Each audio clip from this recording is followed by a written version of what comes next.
అధ్యక్ష, స్వర్గీయ డాక్టర్ మన్మోహన్ సింగ్ గారి మృతికి నివాళులర్పిస్తూ, రాజు మరణించే నొకతార రాలిపాయే, కవియు మరణించే నొకతార గగనమెక్కే, రాజు జీవించే రాతి విగ్రహములందు, సుకవి జీవించే ప్రజల నాలుకయందు. ఇది మన ప్రముఖ తెలుగు కవి గుర్రం జాషువా గారు అన్నటువంటి మాటలు స్పష్టంగా ఖచ్చితంగా మన డాక్టర్ మన్మోహన్ సింగ్ గారికి సరిపోతాయి అధ్యక్ష.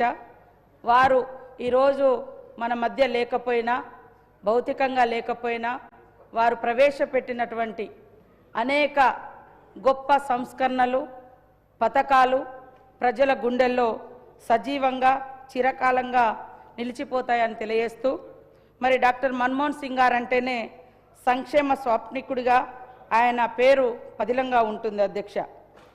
ఆయన బాల్యం చూస్తే 5 నెలల వయసులోనే తల్లిని కోల్పోయి మరి ఎన్నో కష్టాలు ఇబ్బందులను ఎదుర్కొని 5 దశాబ్దాలుగా అప్రతిహతంగా వివిధ దశల్లో వివిధ రంగాలలో భారతదేశానికి సేవలు అందించి భారతదేశం యొక్క ఔన్నత్యాన్ని, గొప్పతనాన్ని ప్రపంచానికి చాటినటువంటి మహనీయుడు అధ్యక్ష. త్యాగాల సన్నిధి, సంక్షేమ సారథిగా ఉన్నటువంటి కాంగ్రెస్ పార్టీ సిద్ధాంతాన్ని, ఆశయాలను సమోన్నతంగా నిలపడంలో మన్మోహన్ సింగ్ గారి యొక్క పాత్ర అమోఘమైంది అధ్యక్ష. తొలి ప్రధాని జవహర్లాల్ నెహ్రూ గారు, లాల్ బహదూర్ శాస్త్రి గారు, ఇందిరాగాంధీ గారు, రాజీవ్ గాంధీ గారు, పివి నరసింహారావు గారుల యొక్క విప్లవాత్మకమైనటువంటి సంస్కరణల వారసత్వాన్ని పుణికిపుచ్చుకొని యూపీఏ చైర్పర్సన్ సోనియమ్మ సారథ్యంలో సంక్షేమ రాజ్యాన్ని స్థాపించినటువంటి మరి సాహసి మన డాక్టర్ మన్మోహన్ సింగ్ గారు అధ్యక్ష. చట్టాలు, సామాజిక న్యాయ విధానాలను అమలు పరిచారు అధ్యక్ష. హక్కుల ఆధారిత అభివృద్ధి విధానాన్ని అవలంబించారు అధ్యక్ష. దేశ చరిత్రలో మైలురాళ్లుగా నిలిచిపోయే పాలన మార్పులను, సంక్షేమ పథకాలను ప్రవేశపెట్టిన ఘనత కూడా మన డాక్టర్ మన్మోహన్ సింగ్ గారిది అధ్యక్షత. 20 ఏళ్ల తెలంగాణ రాష్ట్ర ప్రజల యొక్క ఆకాంక్షను నెరవేర్చినటువంటి మహనీయుడు. ప్రధానమంత్రి హోదాలో మరి ఆయన అనేక ఇబ్బందులు ఎదురైనా కూడా వాటినన్నింటినీ అధిగమించి తెలంగాణ రాష్ట్ర ప్రజలకు సోనియమ్మ గారు ఇచ్చినటువంటి మాటను నిలబెట్టి మనందరికీ ఆత్మగౌరవాన్ని, హక్కులను, ప్రత్యేక రాష్ట్రాన్ని అందించినటువంటి మహనీయుడు మరి మన్మోహన్ సింగ్ గారికి తెలంగాణ ప్రణమిల్లి నివాళులర్పిస్తుంది అధ్యక్ష. కాంగ్రెస్ మూల సిద్ధాంతమైనటువంటి సంక్షేమానికి, చట్టబద్ధత, సామాన్యులకు చట్టపరమైనటువంటి హక్కులను కల్పించినటువంటి ఆర్థిక రూపశిల్పి మన్మోహన్ సింగ్ గారు అధ్యక్ష. సంక్షేమ పథకాలు అంటే కేవలం ప్రభుత్వం యొక్క దయాదాక్షిణ్యాలు కాదు, ప్రజల యొక్క హక్కులు అని ఆయన ఏ పథకం ప్రవేశపెట్టినా దానికి చట్టబద్ధత కల్పించినటువంటి గొప్పతనం కూడా ఆయన ఆధ్వర్యంలో, ఆయన ప్రధానిగా ఉన్నప్పుడే ఆ యొక్క చట్టబద్ధత తీసుకొచ్చిండు అధ్యక్ష. ముఖ్యంగా వారు ప్రవేశపెట్టినటువంటి వివిధ పథకాలకు చట్టబద్ధత ఇవ్వడం మూలంగానే ఈరోజు రాష్ట్రంలో కానీ, కేంద్రంలో కానీ ప్రభుత్వాలు మారినా ఆ యొక్క సంక్షేమ పథకాలు సజీవంగా, అప్రతిహతంగా ఒక యజ్ఞంలా సాగుతున్నాయంటే వారు తీసుకొచ్చినటువంటి సంక్షేమ పథకాలకు చట్టబద్ధమైనటువంటి హక్కులు కల్పించడం మూలంగానే అని ఈ సందర్భంగా తెలియజేస్తాను అధ్యక్ష. పేదల సంక్షేమం ఒక యజ్ఞంలా ఉండాలనే మరి వారు తీసుకొచ్చినటువంటిది అత్యంత ప్రభావితం చేసినటువంటిది పేదల కోసం ఉపాధి హామీ చట్టం. 2005లో తీసుకొచ్చినటువంటి ఉపాధి హామీ చట్టం మూలంగా ఇవాళ కోట్ల మంది పేదలకు ఆ ఉపాధిని కల్పించినటువంటి చట్టం అధ్యక్ష. ఈరోజు కేంద్రంలో ఏ ప్రభుత్వం వచ్చినా, రాష్ట్రంలో ఎవరు వచ్చినా కానీ ఆ చట్టం 11 సంవత్సరాలైనా కూడా ఈ రోజు వరకు మరి ఉన్నది అంటే ఇతర ప్రభుత్వంలో దానికి చట్టబద్ధత రావడం మూలంగానే ఈ సందర్భంగా తెలియజేస్తా ఉన్నాను అధ్యక్ష. ముఖ్యంగా పని చేసే హక్కు, పని దినాలు పొందే హక్కు, దాని ద్వారా అర్ధాకలి మరి ఉపాధి లేనితనం ఇవన్నీ ఉండకూడదని ఉపాధి హామీ చట్టం తీసుకురావడం జరిగింది అధ్యక్ష. ముఖ్యంగా ఈ యొక్క ఉపాధి హామీ చట్టం గురించి దేశమంతా ప్రధానంగా చర్చ జరిగింది కూడా కరోనా టైంలో ఇంత సాఫ్ట్వేర్, ఇంత అభివృద్ధి, ఇంత ఇది అని మనం గొప్పగా చెప్పుకున్నా పట్టణాలలో లాక్డౌన్ తోటి పల్లెల వైపు మరి అనేక మంది వస్తే అక్కడ ఉపాధి హామీ చట్టం, ఉపాధి హామీ పనులు హక్కున చేర్చుకొని మరి ఆర్థికంగా ఆకలి లేకుండా ఒక అమ్మలా కాపాడినటువంటి పని ఏదన్నా ఉంది అంటే అది ఉపాధి హామీ చట్టం. ఉపాధి హామీ చట్టం వచ్చిన నాటి నుండి 8 కోట్ల మంది మాత్రమే ఉపాధి హామీ చట్టంలో పనిచేసేది అధ్యక్ష.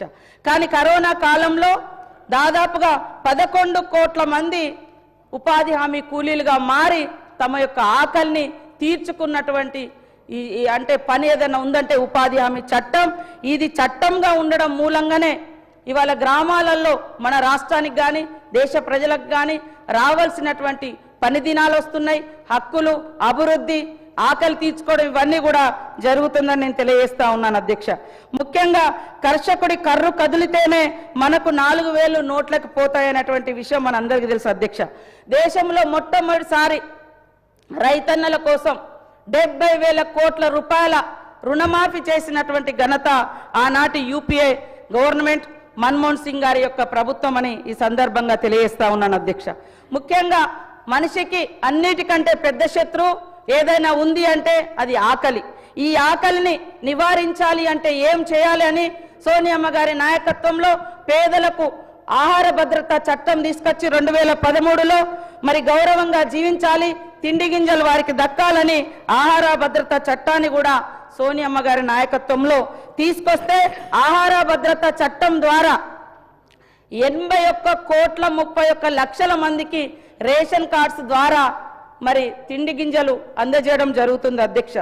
అర్ధాకలి మరి అదే విధంగా ఆకలి చావులు దేశంలో ఉండకూడదనే ఉద్దేశంతో ఈరోజు మరి ఆ యొక్క ఫుడ్ సెక్యూరిటీ యాక్ట్ ఆనాడు మన్మోహన్ సింగ్ గారి అధ్యక్షతన వస్తే ఈ రోజు వరకు కూడా వారిచ్చినటువంటి రేషన్ కార్డు మనం రాష్ట్రాల్లో పెంచుకున్నప్పటికీ కేంద్రం నుంచి అదనంగా పెరగలేదు అధ్యక్ష, అవే ఉన్నాయి. రాష్ట్రాలు ఎక్కడికక్కడగా రేషన్ కార్డులు పెంచుకొని పేదలకు రేషన్ అందిస్తున్నటువంటి విషయాన్ని కూడా మీకు గుర్తు చేస్తా ఉన్నాను అధ్యక్ష. ఈరోజు మరి దళితులకు కానీ, గిరిజనులకు కానీ, ఆదివాసులకు కానీ, బడుగు బలహీన వర్గాలకు, మైనార్టీలకు, పేదింటి బిడ్డలకు చదువుకోవడం ఒక గగనమైనటువంటి పరిస్థితుల్లో 6 సంవత్సరాల నుంచి 14 సంవత్సరాల వయసు కలిగినటువంటి ప్రతి ఒక్కరికి నిర్బంధ విద్య పెట్టి రైట్ టు ఎడ్యుకేషన్ అటువంటి చట్టాన్ని తీసుకొచ్చి ప్రతి ఒక్కరికి కూడా చదువుకునే హక్కు ఉంది అనే విధంగా మరి ఈ చట్టాన్ని కూడా ప్రవేశపెట్టి అందరిని ద్రాక్షలాగున్నటువంటి చదువును అందరికీ అక్షర వెలుగై నిలిచారు మన మన్మోహన్ సింగ్ గారు అధ్యక్ష. ఒక్కసారి 70,000 కోట్ల రూపాయల బడ్జెట్ను ప్రవేశపెట్టి విద్యకు ఒక్కసారి 70,000 కోట్ల రూపాయల బడ్జెట్ విద్య కోసం ప్రవేశపెట్టి దేశంలో 30,000 స్కూళ్లను నిర్మించి అదేవిధంగా స్కూళ్ళ రిపేర్ కానీ ఇతరత్ర ప్రభుత్వ పాఠశాలల మౌలిక వసతులను కల్పించడం కానీ ఇవన్నీ చేసినటువంటి ఘనత కూడా వారికే దక్కుతుంది అధ్యక్ష. గ్రామీణ పేదలకు, అడవి బిడ్డలకు, మరి మారుమూల ప్రాంతాల బిడ్డలకు కూడా ఆరోగ్య సౌకర్యం అందుబాటులోకి ఉండాలని 2005లో నేషనల్ రూరల్ హెల్త్ మిషన్ను ప్రారంభించినటువంటి ఘనత కూడా మన డాక్టర్ మన్మోహన్ సింగ్ గారిదే అధ్యక్షత. తద్వారా పేదలందరికీ కూడా మరి ఉచిత వైద్యాన్ని అందుబాటులోకి తీసుకొచ్చినటువంటి మానవతామూర్తి. కొంతమంది వారిని మౌనముని అన్నారు అధ్యక్ష, కానీ ఆయన మౌనముని కాదు, సంక్షేమాన్ని చట్టబద్ధం చేసినటువంటి మహర్షి, గొప్ప మానవతామూర్తి, చైతన్య దీప్తి అని కూడా ఈ సందర్భంగా నేను తెలియజేస్తా ఉన్నాను అధ్యక్ష. మన్మోహన్ సింగ్ గారి కాలంలో విప్లవాత్మకమైనటువంటి చట్టం. ఇవాళ సమాచారం అనేది ఒక ఎంపీలకో ఎమ్మెల్యేలకో లేదా కొన్ని వర్గాలకో తెలిసేది. గవర్నమెంట్ ఏం డెసిషన్ తీసుకుంటుంది, ఎక్కడేమి ఎలాంటి అభివృద్ధి కార్యక్రమాలు నడుస్తున్నాయి, దాంట్లో మంచి చెడు. కానీ ఈరోజు సమాచార హక్కు చట్టం ద్వారా సామాన్యులకు కూడా ప్రభుత్వంలో జరుగుతున్నటువంటి మంచి చెడు ఇవన్నీ కూడా తెలుసుకునేటువంటి హక్కును కల్పించింది మరి సమాచార హక్కు చట్టం. పాలనలో పాలకుల యొక్క పారదర్శకత అదేవిధంగా జవాబుదారీతనం పెంచడం కోసం ఈ చట్టాన్ని కూడా వారి హయాంలోనే తీసుకురావడం జరిగింది అధ్యక్ష. ముఖ్యంగా అభివృద్ధి పరిణామ క్రమంలో ఎవరూ నష్టపోవద్దనే లక్ష్యంతో 2013లో తీసుకొచ్చినటువంటి భూసేకరణ చట్టం కూడా చాలా గొప్ప విప్లవాత్మకమైనటువంటి మార్పు. భూములు కోల్పోయేటువంటి బిడ్డలు భూమితో వారికి ఉండేటువంటి అనుబంధాన్ని దృష్టిలో పెట్టుకొని అన్ని రకాలుగా వారికి పునరావాసం కల్పించాలన్నటువంటి గొప్ప విధి విధానాలతో తీసుకొచ్చిన చట్టమే 2013 భూసేకరణ చట్టం అని ఈ సందర్భంగా తెలియజేస్తా ఉన్నాను అధ్యక్ష. అదేవిధంగా దేశంలో అడవి బిడ్డలు ఏళ్ల కొద్దిగా అడవులలో నివసిస్తూ అడవులపై ఆధారపడి జీవించినప్పటికీ అడవి మీద ఎలాంటి హక్కు లేకుంటే మరి దశాబ్ద కాలంగా వారికి అన్యాయం జరుగుతుందని సోనియమ్మ సారథ్యంలో డాక్టర్ మన్మోహన్ సింగ్ గారి నాయకత్వంలో అటవీ హక్కుల చట్టాన్ని 2006లో తీసుకొచ్చి దేశవ్యాప్తంగా లక్షలాది మంది ఆదివాసీ గిరిజనులకు పోడుపై హక్కు కల్పించినటువంటి ఘనత కూడా మన మన్మోహన్ సింగ్ గారి ప్రభుత్వానికి వారి నాయకత్వానికే చెందుతుందని ఈ సందర్భంగా తెలియజేస్తా ఉన్నాను అధ్యక్ష. అదేవిధంగా ఆధార్ చట్టం తెచ్చి ప్రభుత్వ పథకాలలో వాటి అమలులో ఎలాంటి లోపాలు ఉండకూడదని ఇలా ఎన్నో విప్లవాత్మకమైనటువంటి మార్పులను తీసుకొచ్చినటువంటి మహనీయుడు, చట్టాలను తీసుకొచ్చినటువంటి మహనీయుడు, ప్రతి స్కీమ్ ఒక చట్టంగా ఉండాలి అని చట్టబద్ధత కల్పించినటువంటి మహనీయుడు డాక్టర్ మన్మోహన్ సింగ్ గారని చెప్పడంలో ఎలాంటి ఇది లేదు అధ్యక్షత. కావున దౌత్య శక్తితో అగ్ర రాజ్యాల సరసన దేశాన్ని నిలపడంతో పాటు అన్ని రంగాల్లో భారతదేశాన్ని అగ్రగామిగా నిలిపిన దార్శనికుడు మన డాక్టర్ మన్మోహన్ సింగ్ గారు అధ్యక్షత. ఈరోజు 1991లో ఆర్థిక మంత్రిగా బడ్జెట్ను ప్రవేశపెడుతూ చేసిన వ్యాఖ్యానాలు తన ఆత్మవిశ్వాసానికి, అచంచల దేశభక్తికి నిదర్శనంగా నిలుస్తాయి అధ్యక్ష. ప్రపంచమా చెవులు రిక్కించి విను, ఆత్మ నున్యత నుండి అభివృద్ధి మందగమనం నుండి భారత్ మేల్కొంది, మేము అధిగమిస్తాం, మేము విజయం సాధిస్తామని నినదించాడు అధ్యక్ష. అన్నట్లుగానే ప్రపంచాన్ని అబ్బురపరిచేలా మరి దేశ ప్రగతిని మరి ముందుకు నడిపినటువంటి సాహసికుడు, ఆర్థిక మంత్రిగా దేశంలో సరళీకృత ఆర్థిక విధానాలను ప్రవేశపెట్టి ప్రపంచంతో పోటీ పడేలా భారతదేశాన్ని తీర్చిదిద్దినటువంటి ఆర్థిక రూపశిల్పి మన మన్మోహన్ సింగ్ గారని చెప్పడం జరుగుతుంది అధ్యక్ష. దేశ చరిత్రలో కనివిని ఎరగని రీతిలో 10% దేశ అభివృద్ధి రేటు 10% వృద్ధి రేటు సాధించడంలో మన్మోహన్ సింగ్ గారు ముందు చూపుతో వ్యవహరించారు అధ్యక్ష. ప్రధాని అంటే మంత్రుల్లో ప్రథముడు, అందుకనే సమిష్టి నిర్ణయాలు, సమిష్టి విధానాలతో మరి ఆదర్శవంతమైనటువంటి ప్రధానమంత్రిగా మన ముందు వారి యొక్క జీవితం ఉంది అధ్యక్ష. ఈరోజు విద్వేష రాజకీయాలకు, విధ్వంస ప్రచారాల జోలికి వెళ్లకుండా సర్వే జన సుఖినోభవంతు అనేటువంటి సూత్రాన్ని ఆచరించారు అధ్యక్ష. ఇంత చేసిన రాజకీయ దురుద్దేశాలతో నాటి మీడియా, నాటి విపక్షాలు తనను అవమానాలకు గురి చేసినా ఎక్కడా లొంగలేదు. మీడియా ప్రతిపక్షాలు తనపై నిర్దయంగా ప్రవర్తించిన చరిత్ర మాత్రం తన పట్ల దయచూపుతుంది అని మన్మోహన్ సింగ్ గారు ప్రధానిగా చివరి ప్రెస్ మీట్లో చెప్పడం జరిగింది అధ్యక్ష. History will be kinder to me then the contemporary media అని. ఆయన మరణంతో దేశం దుఃఖించడం చూస్తే, ఆయన గొప్పతనాన్ని పొగడడం చూస్తే, ఆయన పట్ల చరిత్ర కానీ దేశం కానీ దయతో కాదు గౌరవంతో ఉందని ఈ సందర్భంగా చెప్పడం జరుగుతుంది అధ్యక్ష. మన్మోహన్ సింగ్ గారు పుస్తకాల్లో కాదు అధ్యక్ష, నేటికి అమలవుతున్నటువంటి ఎన్నో సంక్షేమ పథకాల్లో ఆయన జీవిస్తూనే ఉంటారు. లబ్ధిదారుల హృదయాల్లో చిరస్థాయిగా నిలిచిపోతారు అధ్యక్ష. Yes, that's absolutely true. Manmohan Singh ji will be remembered not just in history books but in everyday lives of those who have benefited from his welfare policies even today అనేది కూడా మనం గుర్తుంచుకోవాలి అధ్యక్ష.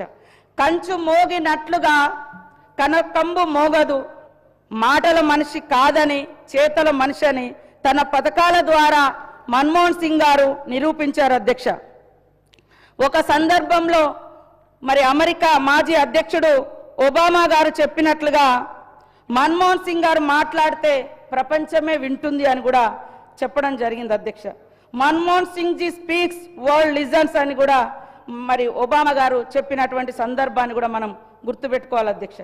కాంగ్రెస్ పార్టీ విధేయుడిగా ఉన్నాడు కాబట్టి మరి నేటి అధికార పార్టీ సెంట్రల్లో ఆయన మీద ఈడీలు, సిబిఐలు రకరకాలుగా ప్రయోగించిన లాస్ట్కి ఏం తెలియలేదు అధ్యక్ష, కేసులను క్లోజ్ చేసుకున్నటువంటి సందర్భాన్ని కూడా మనం గుర్తు చేసుకోవాల్సిన అవసరం ఉంది అధ్యక్ష. కాబట్టి మన్మోహన్ సింగ్ గారు మౌనముని కాదు, ఆయన అవమానించిన మాటలతో కేసులతో వేధించిన లోక కళ్యాణం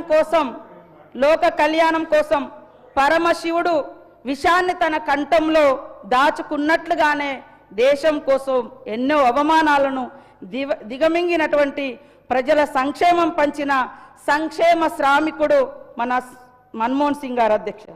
మృదు స్వభావి, ఉన్నత విద్యావంతుడు, ప్రఖ్యాత ఆర్థికవేత్త, క్లిష్ట పరిస్థితుల్లో దేశాన్ని గట్టెక్కించి ఆర్థిక పదంలో పరుగులు పెట్టేలా చేసినటువంటి ఆర్థిక సంస్కరణల రూపశిల్పి మన మన్మోహన్ సింగ్ గారు తెలంగాణ బిడ్డ పివి నరసింహారావు గారి మార్గ నిర్దేశంలో సేవకు అంకితమయ్యాడు అధ్యక్ష. దూరదృష్టి గల నాయకుడు, దార్శనికుడు, ప్రఖ్యాత ఆర్థికవేత్త, రాజనీతిజ్ఞుడు, భారతదేశ పురోగతి ప్రపంచ స్థాయికి తీసుకెళ్లినటువంటి ఆర్థిక సంస్కరణల ఆద్యుడు, పూర్వ ప్రధాని మన్మోహన్ సింగ్ గారి యొక్క మరణం మనందరికీ కూడా తీరని లోటని ఈ సందర్భంగా తెలియజేస్తూ, వారు అందించినటువంటి సంక్షేమ పథకాలు అప్రతిహతంగా ఎలాంటి కోతలు లేకుండా, ఎలాంటి ఆంక్షలు లేకుండా కొనసాగినప్పుడే పేదరిక నిర్మూలన జరుగుతుందని ఈ సందర్భంగా తెలియజేస్తూ, మరి ఈ సంతాప సభ సందర్భంగా ముఖ్యమంత్రి గారు ప్రవేశపెట్టినటువంటి సంతాప తీర్మానాన్ని బలపరుస్తూ, మరి అలాంటి మహనీయులు చరిత్రను సృష్టించి చరిత్రలో నిలిచిపోయినటువంటి మన్మోహన్ సింగ్ గారి యొక్క పేరు భవిష్యత్ తరాలకు గుర్తుండేలాగా ఖచ్చితంగా అనేక గొప్ప కార్యక్రమాలను కూడా మనం చేపట్టుటకు వారికి భారతరత్నతో పాటు తెలంగాణ ఇచ్చినటువంటి, తెలంగాణలో పుట్టకపోయినా ప్రధానమంత్రిగా ఉంటూ మరి తెలంగాణ ఇవ్వడంలో పూర్తి బాధ్యత తీసుకొని అనేక ఆటంకాలను అధిగమించి తెలంగాణ ఇచ్చిన తెలంగాణ బిడ్డగా మనము ఈరోజు వారిని గౌరవించి వారి యొక్క విగ్రహాన్ని తప్పకుండా హైదరాబాద్ నగరంలో ప్రతిష్ఠింప చేయాలని కోరుకుంటూ ధన్యవాదాలు అధ్యక్ష. గౌరవ సభ్యులు కె వెంకటరమణారెడ్డి గారు.